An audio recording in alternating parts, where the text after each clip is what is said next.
that. And then the rest are going to be alt scanners, but I want you just to see these. So when we talk about like finding a move, these are probably like the things that most people are going to love the most. It's really like you move the price out of the way so it's not so busy and crazy looking. But if you move this stuff out of the way, even for, you know, somebody kind of new, it becomes much easier to see what is bullish and what, you know, is not bullish, what is mixed, and all that stuff. So you have 80 different ones that you can look at. And the easiest way I could kind of explain it on what to do any given day. Here's where you could make money intraday if you like wanted to, if you wanted to play that game. You could literally look and you want to do a couple things. You would go to one asset that you think might be good. You'd pull up your pressure lines.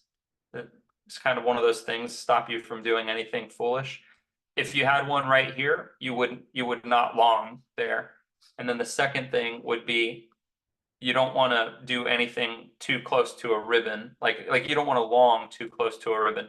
If the ribbon was on the other side, like this one is, and you happen to look at longing, well, longing at a ribbon might actually be a great idea if the asset has, you know, green dots in all these different time frames, all the way up into the 3-day.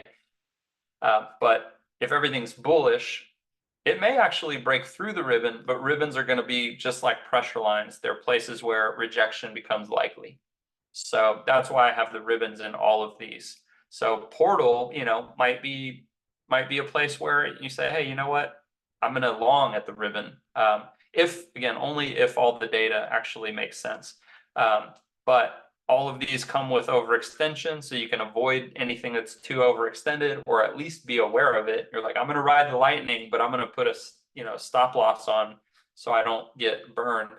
And then if it has, you know, mixed data like this, just a lot of missing data, no real confluence in the breakout bars, you've got, you know, red channels and green channels and everything is mixed, you can kind of just avoid that because there's just really not enough confluence to make you have a statistical advantage. But as we go through, and I kind of just show you a handful of these, you know, you can see like which ones are much more bullish than others. And earlier today, these are kind of correcting. I bet Bitcoin's probably correcting a little bit. Let's see. No, not much.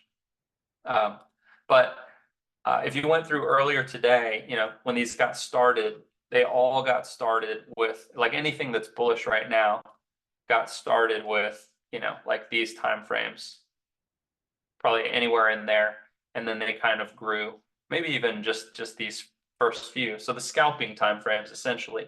And one of the guys mentioned it in the chat, you know, right about here. And so Ton, from the time he mentioned it, and he's just looking at colors, it grew like 6%.